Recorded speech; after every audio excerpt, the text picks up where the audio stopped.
Super excited to be working on this topic. I really appreciate Dale reaching out and saying, hey, let's have a conversation about sexism and equality and promotions and all the things that might be happening that sometimes we're just afraid of getting involved and asking the questions. So what I want to do first, we're going to create a safe zone.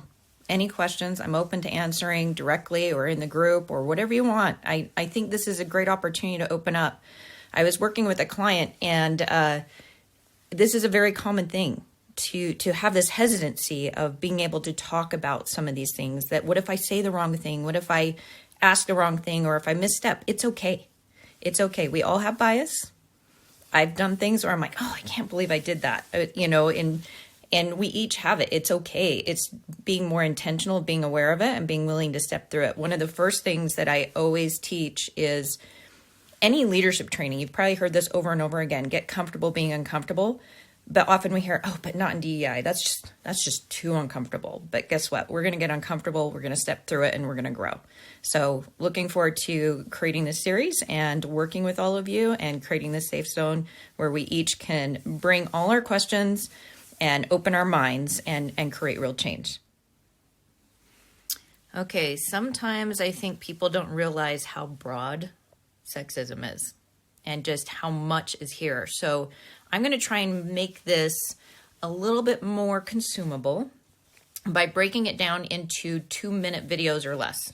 And that way you can kind of digest it over time. I've found that micro learning is really powerful, where you can take it, digest it, come back with questions, and then go move on to the next thing. But I think really kind of getting an overview of what this all encompasses, it's going to probably take me 23 to 25 little short videos to really cover everything. I want to include examples so that it becomes real. So it might be a little bit of a long series, but no, I'm going to make them very short. So it'll be a little bit easier to consume. But just as an intro, I really want to kind of create this idea that sexism takes a lot of different forms. And it can be blatant, it can be aggressive, to unintentional, which is, I call it unintentionally insensitive. I've seen and dealt with a lot of that, to very subtle. Sometimes I don't even recognize it, and becoming more aware helps us recognize it and be able to overcome. There's a lot of gender-related societal attitudes, social norms, unconscious biases, microaggressions. They all contribute to this sexist behavior and attitude that are partially responsible for much of the inequity that women face every day. And researchers have noted that in private and public spaces, women encounter messages that reinforce gender roles, stereotypes, demean women as a gender group, and are sometimes just sexually objectify women. And so a lot of times women, myself included, when it happens, you just don't know how to respond or know if you should, and you don't feel safe to be able to respond. So you don't want to be one of those individuals that might say something and then you just may not be aware that it's happening. So the goal here is that as we go through this, that you become a lot more aware. You'll be able to see it when it happens. If you're interrupting someone or taking someone's ideas or hear somebody else doing that, you can say, hey, I think she'd mentioned that, or you've interrupted her. We'd like to hear what she's saying. You can be intentional and become an ally. So at the end of this series after I go through everything, I'll really try to give you direct actions that you can take to really help create better cultures in your companies and open. Like I said, there's a lot here. So I don't want you to get overwhelmed. I want you to stick with me. But to just do an introduction, I want to go over all the different forms of sexism that can occur, just to kind of get your minds aware of where we're going to go. So the first is inequity and bias. So that could be defensiveness, backlash against feminism, gender inequity. Utah has the worst gender pay gap in the nation. Why is that? We're going to talk about some of those reasons. And gender pay promotion. You'll see, why don't we have more women executives? What is happening there? How do we combat that? As well as unconscious bias. The second area is objectification. That could be things like accusing someone to use sex to get ahead, or excluding them from activities. There was a great article that came out recently on the Pence rule. I'll send it out if anybody's interested in that. But just the focus on physical appearance, intersectional discrimination, sexual harassment, sexualizing women, and then even unwanted sexual advances are all things that are dealt with. The third is stereotypes. So you have benevolent sexism. That's like comments or behaviors that treat women differently in what seems to be a positive way, but can undermine or otherwise penalize them. So it can be really subtle comments in a work meeting. I've had that happen where I show up and they're like, "Oh, you were dealing with your kids again." No, traffic was bad. Like just the kind of little digs that come out in stereotyping someone. Double bind or double standard on where women are expected to exhibit or certain behaviors. I've been told this, like you're too loud, you're too aggressive, you're too bossy. Some of those things, general gender stereotypes, and then the motherhood penalty. We'll talk a little bit about that.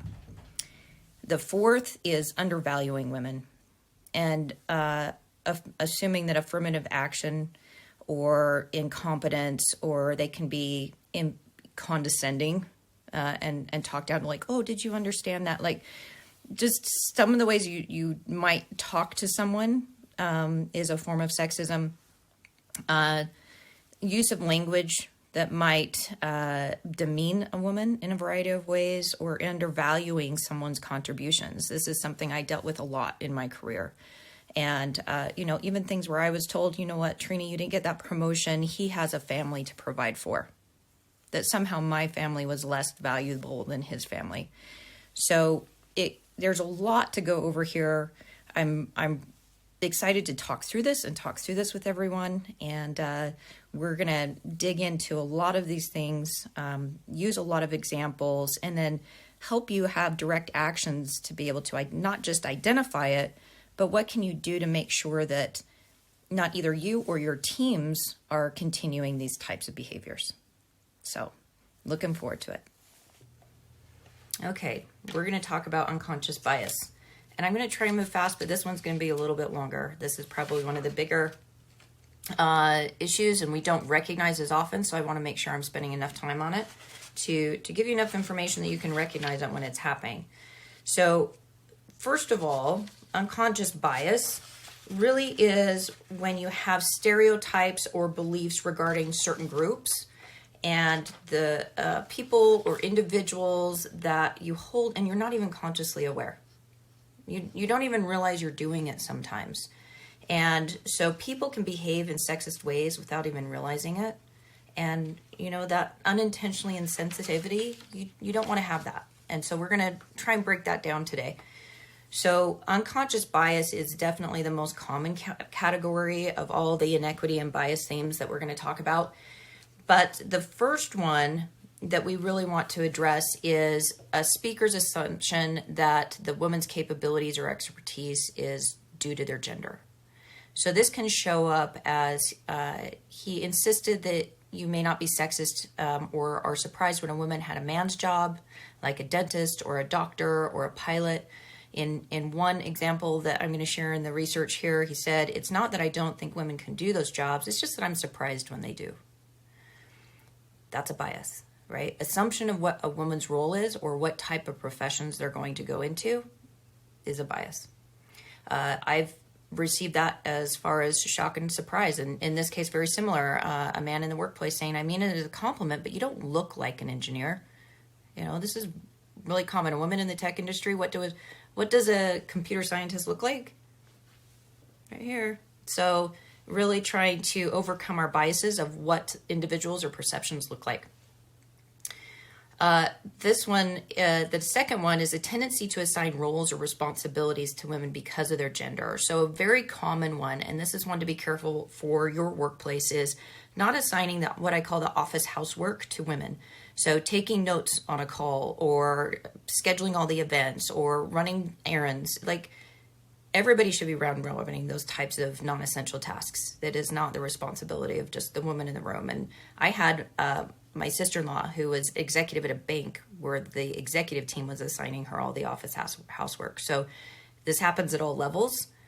It's one that we definitely want to break. And the The third one is going to be mansplaining or unknowingly treating women if they're less capable or that they have less to contribute because of their gender. You may not think this is happening, but it's happening, and it happens a lot. So I was at Harvard a few years ago as I was starting off my company and doing business strategy, and the professor told me that when she came to class to teach, that the students would ask her to go get drinks or paper or print things out, assuming she was the admin. And she's like, I'm your professor. So you don't ever want to assume expertise based on gender. It can make you look very poor. I've had this when I go to speak and they assume my husband's going to be speaking, and it was me. So, there's been some really awkward situations I've had to deal with over the years when assumptions on roles are assumed there. So try and broaden your mind a little bit there if that's something that you see yourself doing. Another one is when you're in the office and you might be interrupting or hearing other people interrupting women. Try and pause, step back. If you see yourself doing that, allow people to speak. Another common one is really taking ideas that women may have introduced and then using as your own, or somebody else might be doing that. What I would say is please speak up on women's behalf. It's really hard as a woman to have to say, hey, that was my idea. Like, it puts us on the defensive a lot. And so having individuals within the room that can then say, hey, Trina said that, or she said that, like, give the value and recognize it and give opportunity to have a voice is really important. The fourth one is excluding women from events. This is a common one. We talked about the Pence rule.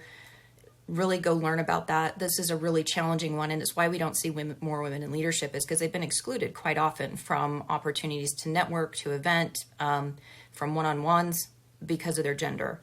I've seen this throughout my career. I can share lots of stories. If you want to hear them, happy to do that. But really, an example of putting together a fantasy sports team. And in this case, they were excluding women to join. So assuming that women don't like sports. I love sports. I play fantasy sports all the time. Just some of those things where you want to make sure when you're putting teams together or doing activities that you're making sure you're being inclusive of everybody in the office. And also just the assumption of who's going to have professional careers and helping develop those. This might be within your families, with your daughters, with your nieces or your sisters or anybody, right? Like really looking at how you can enable and promote them into more professional careers and in these areas. So finally, the last one I'm going to go over here is advice or expectations related to their gender. So I'm going to share 3 here. One of the things I'm going to say before I share these 3 is really watch for any time you say you should be like something or you're to something.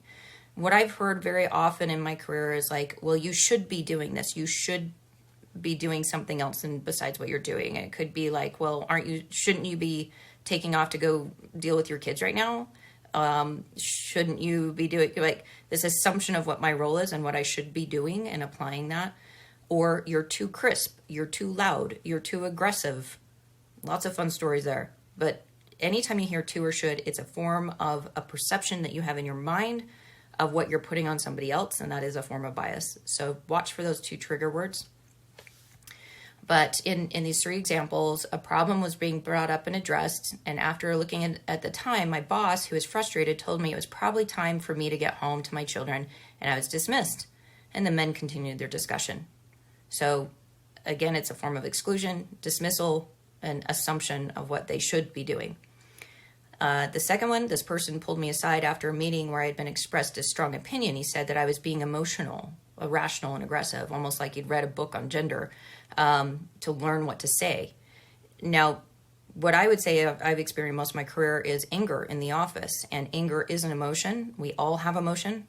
Everybody does. They might express it differently, but not allowing, not saying women are too emotional and they get too emotional. I see emotion all the time, and it's not usually from the women.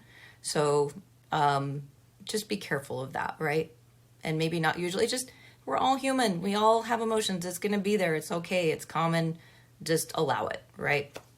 And then I would say the last is I asked a fellow faculty member how women were successful on campus as faculty members. He said, I was told in order to be a successful woman, I needed to be thin, be pretty, and be quiet. I don't think anybody's going to be that extreme, but it's those types of examples, and these are current. So this is happening now and just creating awareness for everybody. Thanks. Okay, I realized I missed a step in talking about why. Why does this matter? And why does it matter to you? Because I think until we understand the reasons for why having the discussion on equality matters to you in your business, it probably won't resonate as much. So let's talk a little bit about it. So gender equality in general is something that it would probably, the way we're going right now, wouldn't be solved for 135 years, especially pay equity. So that's something I don't want to have happen. I want to see this in my lifetime if possible, and that's why I'm passionate about talking to everyone. But there's some key things for your business that are drivers for you wanting to do this and pay attention to having this awareness of sexism and inequality and creating environments that solve that within your companies. And one of the key things, I'm gonna read this because it's important to understand. There's been a lot of research around this. McKinsey research has shown that a strong relationship exists between diversity on leadership teams and the likelihood of financial outperformance for companies. The most gender diverse companies are 48% more likely to outperform the least gender diverse companies. And in this day and age, you can't afford to not take this seriously. So companies or individuals or candidates are looking at companies now, and I've done this myself, looked at a company and seen how diverse their board is, and if it's not, I won't apply. So you're losing out if you're not seeing that you have diversity within your company in attracting talent. And if you haven't trained your leadership teams on how to work with diverse workforces, you're also going to have retention problems. And you talk about profitability issues and not being able to retain your talent right now. In this environment, you can't have that. So just keep that in mind as we continue to have these conversations, that this is a critical part of growth and profitability for your company.